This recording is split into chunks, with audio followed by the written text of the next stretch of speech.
हिंद सभी दोस्तों को। दोस्तों स्वागत है आपका मेरे चैनल मास्टर एसएसबी में। और आज की फ़ोटो आपके सामने है।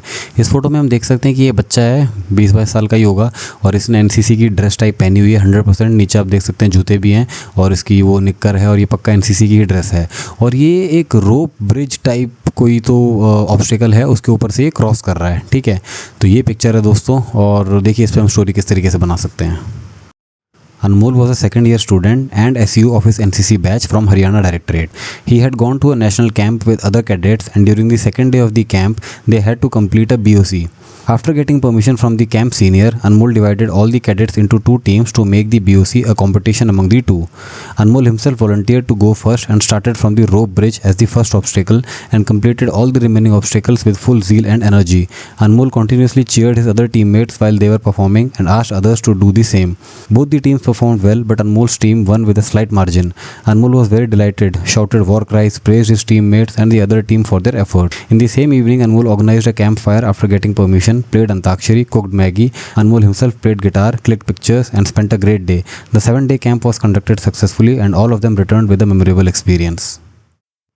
कैसी लगी भाइयों स्टोरी? आप लोग सोच रहोगे कि भैंचो इस टाइम एकदम से फ़ोटो देके ऐसे आइडियाज़ कैसे आएंगे। तो भाई ये प्रैक्टिस है और कुछ भी नहीं है। फ़ोटो सेम ही है जो आनी है, ठीक है ना। लिमिटेड फ़ोटोज़ हैं, डीआरडीओ के पास घूम फिर के वही आने वाली हैं। जितनी ज़्यादा पिक्चर, इतना सारा डेटा अवेलेबल है यार इंटरनेट पे। करो ना प्रैक्टिस, आपको कौन रोक रहा है, करना पड़ेगा भाई। और जो डेटा मैं शेयर कर रहा हूँ आपके पास, ये बहुत ही फ्रीक्वेंटली आती हैं इस टाइप की पिक्चर्स, ठीक है ना। तो अब इसमें हमको दिखाई दे रहा है कि भाई एक बंदा एनसीसी का है, ये कोई ना कोई ब्रिज, ये रोप ब्रिज टाइप पार करने की कोशिश कर रहा है। तो जो बीओसी होता है उसको बेसिकली बैटल ऑब्स्टिकल कोर्स होता है। तो ये बहुत ही नॉर्मल इवेंट्स होते हैं यार एनसीसी में, ठीक है ना, जिसमें आपको कई सारी ऑब्स्टिकल्स होती हैं, वो आपको गिवन स्टिपुलेटेड टाइम के अंदर कंप्लीट करनी होती हैं। तो बस मैंने वही एक ऑर्गेनाइज करा दिया एक सही तरीके से। उसके अलावा शाम को मैंने और कॉम्पिटिशन्स करवा दिए, ठीक है ना। साथ ही साथ अपने हीरो को जोशीला दिखा दिया, चेयर कर रहा है, वॉलंटियर करा है इसने, इनिशिएटिव क्वालिटी दिखाई और इसने सारा कुछ कंप्लीट किया बढ़िया तरीके से। बस यही है, यही सब चीज़ें तो आपको दिखानी है, नॉर्मल सी पिक्चर बनानी है। अब इसमें लौंडे करेंगे क्या, देखना। इसमें बनाएंगे कि भाई ये क्रॉस कर रहा था, चोट लग गई, गिर गया, ठीक है, और गिरने के बाद फिर उसको फर्स्ट एड दिया, ये करा वो करा, एम्बुलेंस में ले गया, लौड़ा लसन, ज़बरदस्ती का कुछ भी। जब दिख नहीं रहा कि कहीं वो कुछ गिर रहा है, कुछ भी नेगेटिव ऐसी सिचुएशन है नहीं, वाई इंट्रोड्यूस सच यार।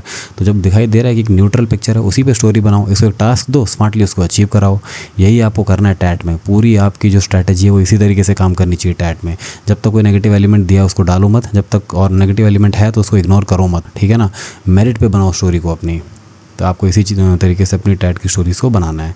बाकी आपने एक पिक्चर अक्सर देखी होगी दोस्तों, जिसमें कि दो कैरेक्टर हैं। एक भाई कुर्सी पे बैठा होता है, बड़ा दुखी सा होता है, दूसरा उसके पीछे खड़ा होकर उसे कंधे पे हाथ रख के उसको समझा रहा होता है। तो अगर आप इस पिक्चर पे स्टोरी चाहते हैं तो आपके सामने वीडियो क्लिक करके आप देख सकते हैं। तो दोस्तों ये थी वीडियो आज की। मिलेंगे आपको नेक्स्ट वीडियो में, तब तक के लिए जय हिंद।